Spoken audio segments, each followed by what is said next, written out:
You are listening to If These Woods Could Talk, produced by the Rhinelander District Library. More information can be found at rhinelanderlibrary.org. The Rhinelander Area Food Pantry was a concept in 2004, and in early 2005 it became a reality. As they prepare to celebrate their 20th birthday in style, Executive Director Courtney Smith invited These Woods to come hear the history of the food pantry as told by the volunteers who made it what it is with their blood, sweat, and tears. On 2 dates, I sat down with a large table for a roundtable conversation as they reminisced about the people, places, and goings-on that made the pantry what it is today. In the session you're about to hear, most of the conversation had to do with the early days and how they, along with consistent and invaluable help from the community, managed to make it work before they had a space suitable for their needs. Part 2, to be released shortly, was more specifically about the pantry's garden. And now a quick note from Courtney. In celebration of our 20th anniversary, we are having an open house party. You're invited to come take a look behind the scenes and meet the folks at the heart of our work. Come by for tacos, cupcakes, live music, prizes, and tours. And be sure to enter to win the Legendary Raffle, the perfect Green Bay getaway. And that's all going on Thursday, June 26th. So come check it out and see what it takes to feed a community. If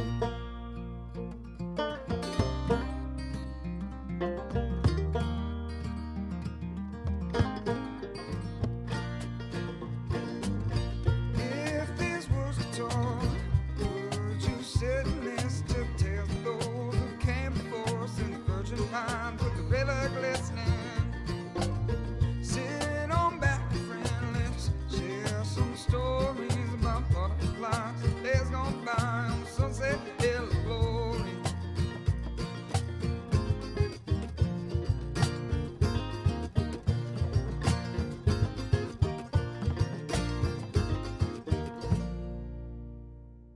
I'm Guy Hansen. Bob Anderly. Daniel Strady, Mike Warnes, Dave Moore, Linda Krebsbach, Frank Loretti, Jane Matowski, Dwayne Petsky, Connie Hunter, Julie Edwardson, Larry Raffle. Courtney Smith. Perfect.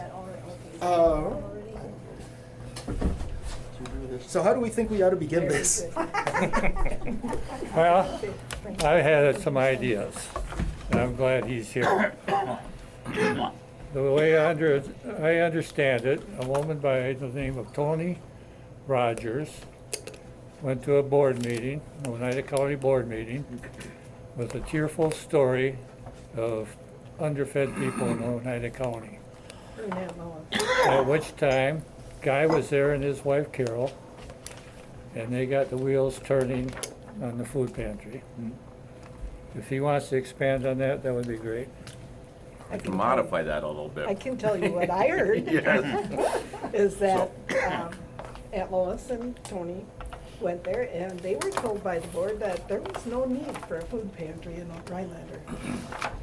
And they then said, then why are there 125 people from Rhinelander going to the 1 and 3 Lakes? And they all said, oh?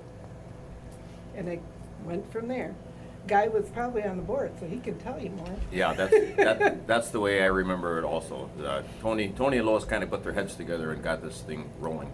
And Tony was worked for University Extension at the time, and a real spark plug. And Lois was a community volunteer. She'd been a public health nurse, and she was also in charge of the St. Joseph Thrift Shop at the time. So between the two of them, they made this happen. Probably Lois was the one that campaigned with Father John from St. Joe's to get us in as part of in the building. When they took over the old Ruckert's grocery store, and we worked together to pay for the remodeling of it. And then they allowed the food pantry to be in there, the little tiny part of the building. It was like 20 by 70 or something. Every time I walk in there, I think, I don't know how he did it. Jane, I was just there the other day, and they had baby clothes hanging in I know, in where our the food office, pantry used yeah. to be. And I walk in, and I look at it, well, how did they operate out of this tiny little space? Most Guy, of what it went year on was that? downstairs. What year did We, this start? we started talking about it in '04, and actually opened in April of '05. Yeah, 7/17/05 it says up here on this Yeah. article. Yeah, we started, there's a little Quonset hut next to, in that parking lot, and we were in there for a couple of weeks until they got the building done. And then we were actually moved to the building, that was the grand opening. And there's some pictures here Yeah. of the grand opening. I was gonna say, And, this is when you were planning this thing. And some directions on the table of what we had to do. We had food. We had a lot to learn. We pandered it after the food pantry at Lakeland, because they'd been in operation for a while, and they had good support from the community churches. And we campaigned, contacted all the community groups in town to see if they could help, and it worked out real well, because we've got different community church or community group or church that serves for the distribution, which gives us over 400 volunteers. So, What? About starting. but we had food stored Oh, yeah. That's what they're doing. in several places. Frank will remember we. 3 places. 3 different places that I remember. Where were they? Frank? I started in the year of 2000, maybe in the fall of year 2000. My name is Dwayne Petsky. Bob Anderley was working in the food pantry at that time. And we went out to the old storage on the old freezer North Rifle Road. on Highway 8. Remember Yeah, that? on North Rifle Road, there was a That's storage where we there. used to go. Larry was with us, yeah. Larry was with us at Yeah. that time. Talking about the Larry and storage. Bob. Out on North Rifle Road and that. And I always remember Larry always looking for pennies to pick up out of the road. We're talking about you, Larry. So, Yeah, I can remember in the very early days, prior to the formation of the food pantry, remember Larry, we used to store the food up at the garage up at St. Joe's. Yeah. Yeah. And we used to go up there and pick it up with I remember with a pickup truck, and we bring it down, and that's when the food pantry, what it was then, was in the old retail shop there. In the Quonset? Yeah, the That's where we Quonset. started. Yeah, it wasn't in Rickards. Yeah. It was in the back of that store, and you'd bring it in, and they'd put it in there, and there wasn't much there. There really wasn't, you know. I remember going out there on that Lois, she ordered ice cream there. We had a freezer downstairs and we got in there. And so she ordered a pallet of them ice cream like that, what is it, half gallon, whatever? Mm-hmm. Yeah, probably half gallon. And it went out there to the, see, what is it, Golden Harvest or Second Harvest? Second Harvest is the food bank, Second and Golden Harvest is the grocery store. That's the one that, see, if, it's a 2-year waiting increment in order to get food from them. So Lois, by having 2 years already in it, when we opened up, then we would get it. Wow, yeah. So that's how we became a See community that? pantry with a food Second bank. Harvest. So that's the story that he's telling Do about that. Yeah. do we have to pay for that groceries, or that's the state pays for it, or government? Yeah, we get groceries, a small amount of groceries through the USDA commodities Oh. that we do not have to pay I for, never and that really is the did know. government, yeah. A lot of that I didn't know, but I did. We pay But for a lot, too. This here one, the pallet, I was out there an hour ahead of what the semi-driver was supposed to be there at Dahlquist out there. And I was sitting there, and well, I got that time, so I went in the office, and he was here and long gone. He was there an hour before I got there. Well, okay, then they loaded that, I had a 94 GMC 2-wheel drive pickup, they loaded it on the back of that pallet Thanks for the coffee. of ice cream. Driving slow. You know, you feel every, I'm just but I thinking. didn't want it to go over on the. Right? We had ice cream on the road though. That was this big storage area out west of town. It was what he's talking about. We had food out. They would deliver the food there with the semi, then we would go out to get it. Yeah, and the one time there was a load of ice cream and it kind of melted on the way to the pantry and the load shifted. I do remember that.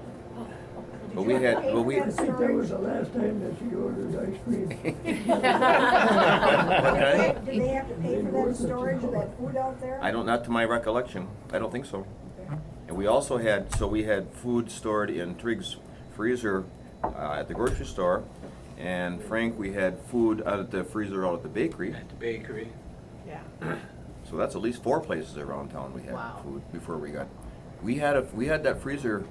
I just looked at the notes. We had that freezer in the basement at the old place almost right away. Is that your recollection? When had shortly more after we than- opened. We had more than one. Remember, we had the one that was halfway down the elevator? So we had it. That was the last one we got there. But the first one was down in the basement. I can remember Yeah. being down there with you, pushing against the door to try to get the door closed because it was a doggone full. This is the Halloween nightmare. Oh, right yeah. here. The steps Yeah, downstairs? I know that. Yeah. Is this your picture? Yeah, no, I know, but that's my nightmare, that's my nightmare.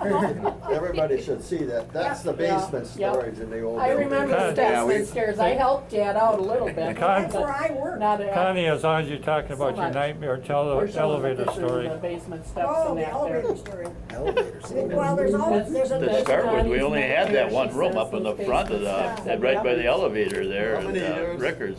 That's We all just had that one room that was off to the side. And Larry That's- built That's all that. we had. Yeah. Larry built that for us to move. But the food would come in, the donated food, when we got a Walmart, would come in the back there, and they'd unload it and put it in the elevator, and the elevator took it down the basement.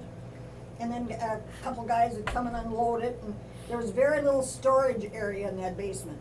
Anyway, so you're trying to figure out where to put stuff, and where to look at sort stuff, and where to look at dates, and where to put stuff in. You put stuff in the freezer, you knew where to do that. But it was very little storage down there, and it was cramped. It was dark. It was dingy. But anyway, we all made it work. But I'll tell you, one day I'm down there all by myself, sorting and looking at dates, and the guys were dragging food in and stacking it up and trying to find a place to put everything. They stacked up about 14 Walmart sheet cakes in the corner. And I'm down there, and then the elevator goes back upstairs, and I'm down there all by myself doing my work, and all of a sudden, crash, bang, boom, they all tipped over. They're like a mountain of cakes fell over on the floor. Oh my God, it scared me to death, because I was down there by myself in this dark basement. And it was, like I said, lucky thing was that the sheet cakes stayed intact. All we had to do was pick them back up and stack them back up.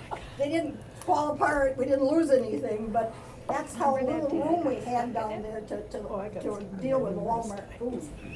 And the storage in Yeah, the, I can the add. storage in the basement was in different compartments. Oh, There yeah, were, yeah. there was a freezer, there was a cooler, Yep. but there were also different rooms where certain things yes. got stored. I Exactly. remember when I started Yeah. working in 2009 down there, the one room where all the food came from commodities Oh, yeah. had to be locked in a certain room. It was Yes, under yes. lock and key, Yeah. separate from everything else. Yeah. I Then- remember you mentioning that when the commodities and that needed to be locked up. Yep. He built I was one that built that partition. Yep, Okay. yep. But And we were always looking for the Some of my key to own get into it. Some of my own lumber went into it. Okay, do it your way. Linda, did you have something to add about the basement? Yeah, that elevator was not the elevator that you know today. It was a service elevator. Big And freight elevator. A yeah. freight elevator, and whenever you went down there, you had to open and shut that door thing. And lots of times it would quit and wouldn't work. So one day when I was working, there was a young man, must have been a high school age, it's been so long ago, but anyway, him and I were heading down in the elevator and we got stuck. And so there we were stuck in the elevator, and I'm sure he thought, what the heck am I gonna do with this old lady in here? And it was before cell phones, we didn't have phones. Yeah. They And didn't we- work in there, honey. Whatever it was, I mean, it was a long time ago, and so we ended up having to crawl out of that thing, but, oh my God. And then we called Dwayne. Yep. Oh, yeah, oh, that was crazy, that thing, you couldn't trust it. You were always afraid, after that, I was always afraid to get down You there. guys asked me if I could fix it, and I said I could fix anything, you remember? Yeah, I remember, oh, man, yeah, And it was, It was, that old elevator was electric over hydraulic, mm, and I dealt with a lot of that stuff in service, when I was in service. Okay. And so I actually knew how to fix it, so I went down and I fixed it, and what I found is the motor had a reservoir with oil. It never had any oil in it. That's why it quit working. So I filled it full of oil. and It was a lot better then, oh Dwayne. my gosh, It went yeah. up and down until, So they were telling me that freezer they cut a hole in the wall, and the freezer was in between floors. How did you stop the elevator at the freezer door? Push button. It It had a Yeah. push button it had a control. push Yep. button. Yeah. Mhm. That was yeah. simple It to was fix. easy. Oh, yeah. I wasn't afraid of it, but I did get No. stuck in it a few Yeah, times. it was an experience. I told him I'd come back, it don't work now, I told him I'd come back and fix it. Oh, really? And I know how to fix it, Yeah, and I yeah. never got back to They fix the damn don't, they thing. don't wanna use it, they're afraid of it. Oh, I That's why they always asked us to haul everything, because stuck they in it were, once, none of you them don't wanted wanna to go go in. in. Fix it for him. Yeah, I think Dwayne was there more than once. We to had, fix your elevator. the water would collect in the bottom of that and freeze. Good, Yep. good old Frank over here. One day, the elevator was full of water, so we always had to pump it out with a pump, you know. And I said to Frank, Frank, and I probably talked to you or Lois, I don't remember. I said, let's blow a hole in the floor. So Frank and I drilled a hole in the floor so the water would drain out. What do you think is below that floor? More water. No, City, that was the landfill from the city. Oh, yeah. That's, the landfill is under that building. Really? Oh, That's what Frank and I found when we put a hole in the floor. did you get a lot of methane gas? oh my goodness. No candles allowed. So, I know who he's talking. Okay. so Jane, Jane and I rubbed elbows a long time. you were talking, Right. where did you get the food from at that time? From New Cap and, commodities. Did you have to go to O'Connell to get the food? You did have some. I went to Amro numerous times because at that time, the only thing you really could get there was meat products sometimes, and mostly canned stuff. So, but their little building down in Amro, when you went down there, you got to shop in the store and you could pick up sometimes, depending on what they had, cheese, fresh produce, meat. I wrecked a couple cars that way because I just loaded the car. I mean, I'm sure people thought I was nuts in the middle of the summer. Here I am with my winter coat on because I got the air on because I have meat in my car. Did you go to Antigo to pick up potatoes? A couple of times, yeah. Usually one of the guys would go, but I did go a couple of times down to the research. It was the extension, wasn't it, down there that they were, Okay. yeah, no, Not as Starks? not that one. I'm talking down in Yeah, Anniston. Stark. I don't know if it was extension, but there was a person down there that would give us potatoes. No, that was a different one. The one I went to was a research place, I think, Okay, could be. and they always gave me potatoes. We got potatoes in Eagle River for a lot of years There too. was one Yeah. out on K that we picked up Yeah. potatoes. Yeah, Okay. And also off of C. Oh, We pick up starch. potatoes there. Yeah, That's where they do the potato picking. yeah. No, not just the picking, but that there's research or something Yeah. there. So Mike's got good stories about picking up food. Well, when I started at the food pantry, which was about three or 4 years after it opened, at that time they were getting food distributed to pantries in Wausau through the Salvation Army, and the Salvation Army would get it from a produce delivery company out of Merrill that would deliver produce to stores, and when the shelf life of some of that food was past, that they would take it back to their storage facility to do whatever with. Well, that the Salvation Army got connected with that, and they would shrink wrap it, put it on pallets, and bring it to Wausau, and then different pantries from the area would come there on a Tuesday or a Thursday, and if they had a load of food from there and distribute it to all of us, we'd come with trucks and vans and whatever from wherever and pick it up. Good old Lenny. Lenny, that was his name. So on the day that I would go down and pick up, which was a Tuesday, I'd stop in and ask Jane, do they have a load? We'd find out before we went down to pick it up. Yes, we have a load, and so another guy and I would drive down there and pick it up, and people would come from Anago, other pantries in Wausau, Merrill, Elko, and so on, all meet there and get it, and whatever they had. And the produce was Marginal. marginal in its quality, and it needed to be sorted there. And sometimes we took things, and sometimes we refused things, but most of the time it was, here, take it. We have plenty. And I mean, anything from watermelons to pears to squash to strawberries, everything they had. Were you the one that brought back the whole load of mushrooms? No, but I remember 60 cases of pears in the back of my van.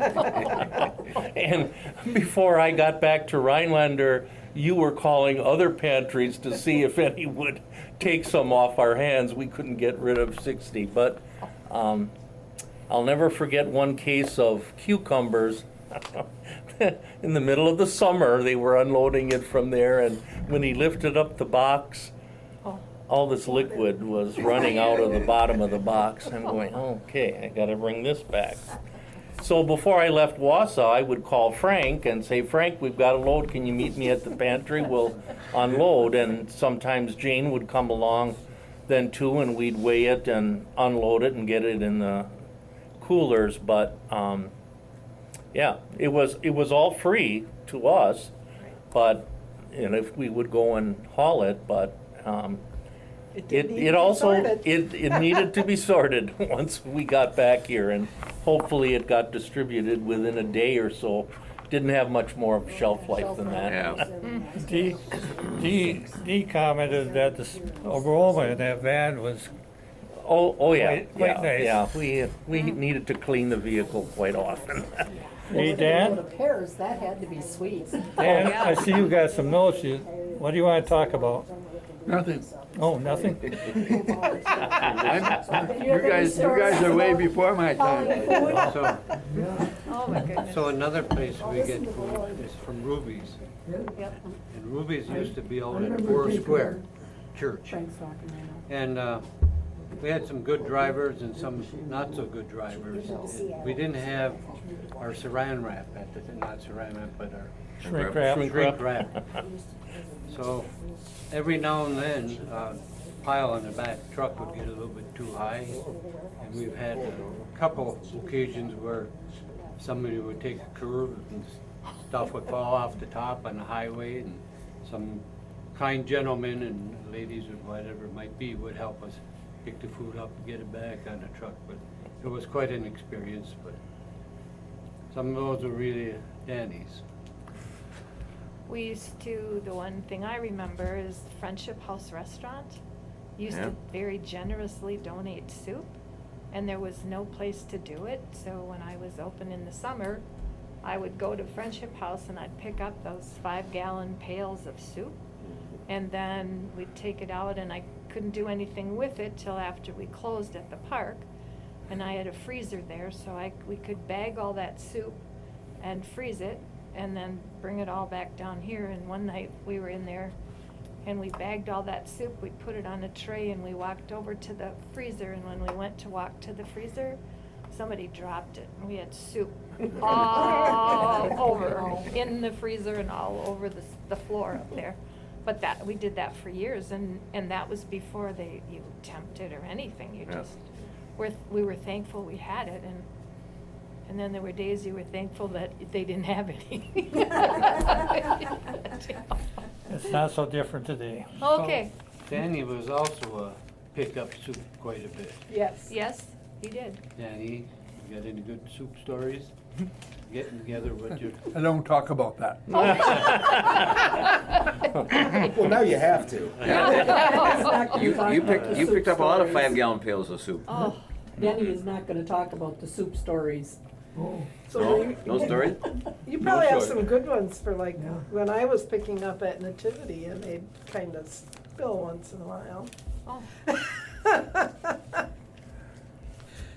That's usually the worst thing that happened. I don't know how it happened, Jane. I got caught in the middle of things. That's about all that I will say as far as me picking up soup. Well, we did appreciate it. So Guy, how did you come about getting this building? Getting this building? I told Guy it was up for sale, and he told me no, it wasn't. He never heard that, and I said, well, I heard it's for sale, and maybe you should look at it. I wanted him to buy the one down at the old Twist Drill Bill, but he I wouldn't do remember that conversation. Well, we were looking for other places for 2 or 3 years. So we had a search committee, and Mel Davidson, and I don't remember who else was on that, but we probably looked at 8 or 10 buildings all around town. And we didn't look at this one. This was not obvious. It wasn't advertised for sale, or nobody said. This was a bus depot for a while. Hmm? This was a bus depot for a while. Oh, this building had 4 Mechanic different in it? businesses in it. Oh, okay. At Yeah, one the bus time. depot was down on that end. Yeah, This was a repair, part of it was a repair shop, I'm told. okay. But anyway, yeah, Golden Harvest was in here, Yeah. and we liked the looks of the building, and we stopped and talked to them, and they were considering moving, so we actually made it, we actually made it possible for them to move out of here and move into their new store. We kept waiting for somebody to give us a building, like other pantries. Give us a building? Well, it never happened. That's So, why. Well, I know a couple places that did. yeah, yeah, it happened. It happened in Eagle River. It happens Well, yeah, other it places, but happened. Yeah. so we had a major campaign, raised $200,000 and paid that for this building, which had a leaky roof and a lot of other problems. But and then we raised enough money. We needed another $150,000 to remodel it so it is the way it is today. And lots of volunteers came in and helped make all that happen. That's where you come in, right? Did you do a lot of designing on this? Well, the college had given, Guy, you had the college come here and design Yeah. the building. There was a class out of Nicolay. There was a lady that had a class, sort of in building design, and we challenged them to come and make this a food pantry. And so they drew it all out. We had, just like you do for your house, here's the shelving here, and it can be reattached. You put it over here, you put it over here, we rearrange. Got it. And yeah, so then we take it back to our committee. They say, well, that's not going to work. They wanted a door there, as an example. In and out, had indoor and an outdoor. But anyway, so Dwayne and other people got involved. Dwayne says, well, you can tell him. Well, I asked Guy if I could look at the print that the college had given him, and I took it home and studied it. And while I'm looking at this thing, I had it for a couple of weeks to home, and I drawed my own plan up. Okay. And I found 7 things that I didn't like on their print. And I asked him, not at that time, but when they had the steering committee, if I could come and show them what I thought would work here. So I had 7 things that I changed in this building. And I came to the steering committee and introduced myself, because a lot of these people I didn't know. So, and I pointed out each one. I had them numbered and color coded so that I wouldn't lose track of my mind where I was going with this. And Guy in the steering committee accepted every 7th thing that I had changed in this building. And that's what you guys got today. So that's where we go from there. And then we got, what was the building, we took all this stuff out of down on, off of, not Brown Street, the other one that runs the other way toward the mill. What's Davenport? Phil? Yeah. That's where this stuff come out of here. That come out of The Davenport. partitions? The partitions? That belonged to, it was upstairs in that building. Who, did you help me take it down? One of you guys? Oh, that you're was- talking when they were remodeling, When we got the desk? That's where the desk comes from. Yeah. Yeah, The auditors. And all these, what's the name? Whiffley? Whiffley Ulrich. Whiffley. They were remodeling their offices. That's And they where all- donated all And their it was all partitions upstairs. and their desks. that's where all this stuff come from, come out of here. Yeah, more elevator work. Well, Some of it ended up in your garage for a while, Yes, it Guy. did. Yeah, I did. Yeah. For quite a while. Yep. So let me ask for my own context here, because I don't, of course now I've forgotten. What's the name of the grocery store that you were talking? Rickards. Rickards. And where is that? At the At bottom the of end that of Brown viaduct. Street, at the end of Brown Just Street, before before you get the to the bridge? viaduct.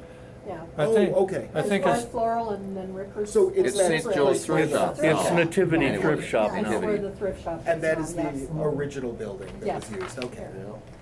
There's a picture of the Thanks. original, yeah, the original's up on top. The priest was nice enough to say to my aunt, well, where are you gonna move it? And she said, we looked everywhere. They wanted a little spot by Fraser's, that was like $1,000 a month. Oh, And he said, okay, figure out how you can bring it in here and we'll figure how we can work it out that it won't cost you an arm and a leg. Yeah. Yeah. That was a good partnership for a lot of years. They were, Yes, it was. they were good to us. He was a wonderful man, Father John. so, He's still a wonderful man. Yeah, I'm sure he is, but he's not here anymore. do you remember how many customers you had at that time? No. No. Well, you said Eagle River, there was 125 going up from Rhinelander? In Three Lakes. In Three Lakes. That's what they asked them, how many were going up, I'm sure we had well over that. I don't think we ever had less than, I got some numbers I could take a look at, but yeah, we started pretty small. There was an emergency food pantry in Rhinelander at the time that had been Congregational Yeah. church. in business for well over 20 years. It was supposed to be an emergency food pantry, and they were getting overtaxed. And they said, as we started meeting with Tony and Lois, you know, they admitted that this is not an emergency food pantry. We see the same people every time every Right. month. They were supposed to get referred from a church or someplace to go to the Social emergency food services. pantry, social service. And it just wasn't, we needed a regular food pantry. So we kind of modeled it after the one that was in Lakeland. Lakeland had been in business for a long time. And they were supported by the churches in town and major by the Howard Young Foundation. And they still are. So I can believe tell it for a you minute. about the numbers of households, if you're curious. So back in 2006 we served an average, there was an average of 427 household visits a month. And so now we're at something like, we track our numbers in a little bit of a different way, but we essentially are serving 1,025 households a month right now. I didn't think we ever had less than 300. I don't know if we mentioned it, but the year is 2025 now, and you started back in, 2000, they opened in 2005, Yeah. June. so, Oh, April. 20 years. Yeah, 20 Yep, years. 20 years. Oh, Yeah. they always said June. And I've been That's what here Aunt Lois 19 told me. Yeah. Whatever. 20 years in April? I know, it's Hard to believe 2005. Yeah. Yeah. Trucks, and we Yeah. unload it with a About fork truck, halfway down the forklift. About 20 miles. Yeah. Remember, Mike, I believe. all the fun we used to have unloading that truck at 10 below zero, pickup truck and the Rickards elevator up Load on there? the elevator? Oh, At the man. elevator shaft. Yeah. And we you would just- comment, boy, it would be nice Pick if up there at all were a these, lot you know, you have a of whole younger pickup load. volunteers, wouldn't it be? Oh, 20 man, years I'm later, telling we're you. still saying that. Yeah, the cold air would filter in down the basement when the elevator came down, you know, and then I'd be freezing down with my jacket on, you know, in the basement. We always look forward to the time when we would have people that got to spend their community service time with us from the court that were 40 years younger than we were. Boy, we could get a lot of things unloaded quickly. You know, what's interesting about the volunteers here, I think it was mentioned that there were 400 some volunteers that work here at all different kinds of jobs. We've talked about a lot of things this afternoon, but some people use their pickup trucks to help. Some people spend a lot of time behind the scenes sorting food. People stock shelves and clean, and other people come to distribute because they want to be with the clients and help them choose their food. And people choose their specialty and what they're interested in. There's always a place for people to volunteer doing different things at the pantry. I'm a little sad that our backpack people aren't here, or weekend food for kids, but one of them's away for the winter and the other one's having a knee operation. But that's a very important function of this pantry. If you watch the news, you'll see the numbers of food insecurity at home. Sometimes those kids don't get a good meal except for what we send them If they're not in school. if they're not in school. But just to give you an idea of the quantity of food that would go through this place, you know, I was here for about 15 years, and with my pickup truck, and that's just me, and there was a lot of more people than me that hauled, but I know with my pickup truck, I hauled over 700,000 pounds of food in my pickup truck in those 15 years. And I limited my That's all? orders so I I'm wouldn't surprised. break your truck. Sometimes, Gene, sometimes. That truck is still running, but. We'll see you on Monday for pickups. But that's just and I was just one guy. I was just one person that was hauling. Well, you know, when I and started. you think of how many others were. So just an idea of how much food that these would be. I would pick up at Aldi's, and then every Friday I'd pick up at Walmart. Every week, you know. Those pictures Sometimes that I Aldi's give you- twice a week. So then When- there were Those three of us, pictures that I give you in that book, three of us that unloaded that was all my that. donation. What's that, Frank? There were three of us that handled all of it. Yeah, yeah. Wow. Yeah, I mean, it had to be handled about 3-4 times when you picked it up, you know, you'd put it on the truck, off the truck, into the elevator. If anybody know. Well, and all that come time in here Jane spent realize how much- shopping and everything. How much stuff, how many people handle the food that they take. I mean, it's astounding when you stop and think about it. And it has to go from Walmart to the truck, to the inside, to the get away, to the sorted, to the, on the shelf, or, I mean, it's about 10 different people will or maybe 20 people might handle some of that food, different food. It used to be way worse when we were in the other building, and every box of food that came in, Jane had, or somebody had to weigh it on that little platform scale. Oh, yeah. And Had a then, little tiny scale, yeah. and then put it away. Now we can weigh it by the pallet load. Yeah, now we Well, got I a can nice giant honestly scale. say the only job I did not do here is drive the forklift. So Courtney, do you have the number handy of how many tons of food we've gone through the last year? Oh, in last year? Last year? Last year we received about 1.1 million pounds of food into our building. We gave out about 950,000 pounds out the door. So there's always inventory rolling in and out, and so we do tend to keep stuff back there, so yeah.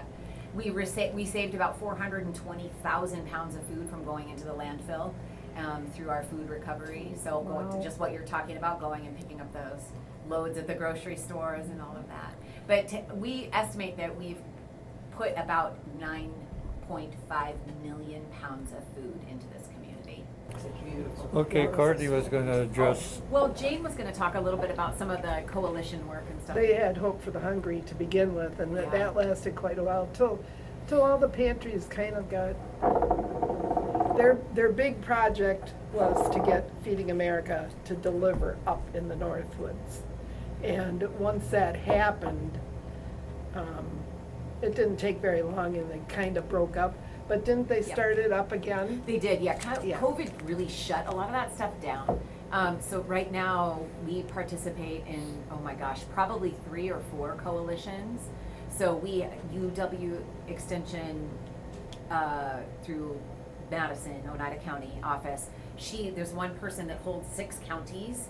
And so there are 6 counties of food pantries. We get together about 4 or 5 times a year, and we have in-person meetings to support each other. And then we're also part of Hunger Relief Federation community of practice, and then we're also members of the Hunger Relief Federation, and that's a statewide organization. So yeah, we really kind of, all of the supports and pantries working together really got revived after COVID.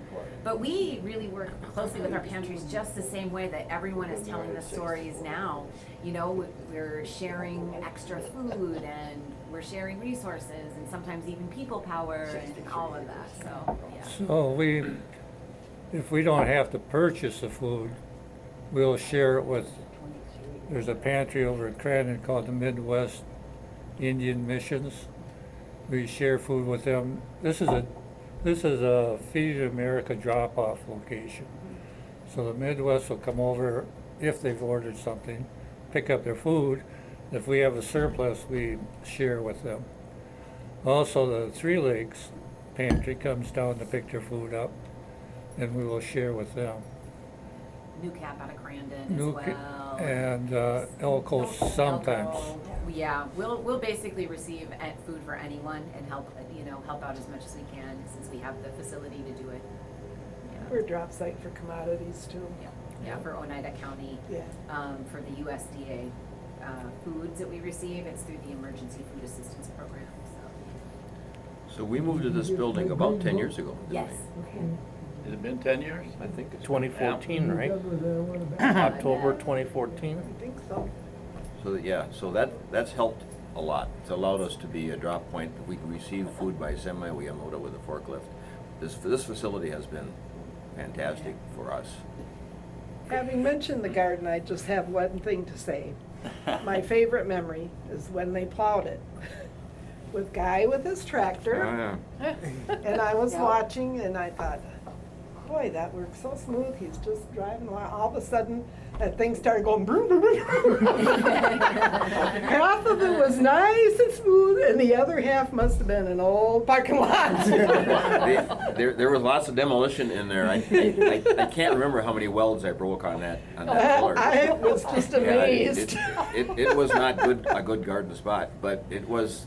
There again, they donated the land to us, and it still is. And they've That was grown an a old lot of school. vegetables there. Yeah. McCord School. Yep. You know Is what? this little, there was a little greenhouse over still here, there. is that still? Yep. Yeah.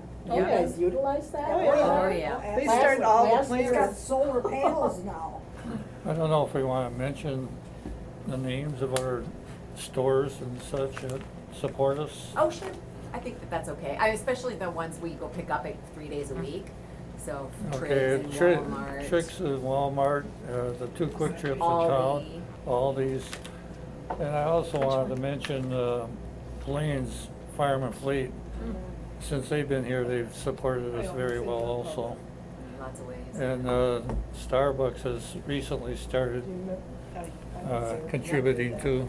And now we receive produce directly from Russ Davis, wholesaler out of Merrill, and, so yeah, we really. Golden Harvest. Yeah, there. I know. But it does take the whole community, and we're It does, we're yeah. fortunate to have that support. And there are communities, and Antigo would be an example, they had, I think, 7 little food pantries. And in Rhinelander, it works very well to have one food pantry and have the support of all the churches and organizations that will contribute to it. And it's a social thing also. When a group comes to volunteer, you know, It that is builds, for the volunteers and it is for the customers. right. That builds their. Because a lot of those their group people too. are home alone Yep. and they just want to talk to someone. This area that we're sitting in now, you'll see customers sitting here on distribution days. And that they get to talk to each other and grumble maybe and solve the world's problems while they're here, Yep. you know. And That's other awesome. times, we have groups meeting here at the same spot, so it's a good thing. Thank you to all the volunteers who came to share their recollections.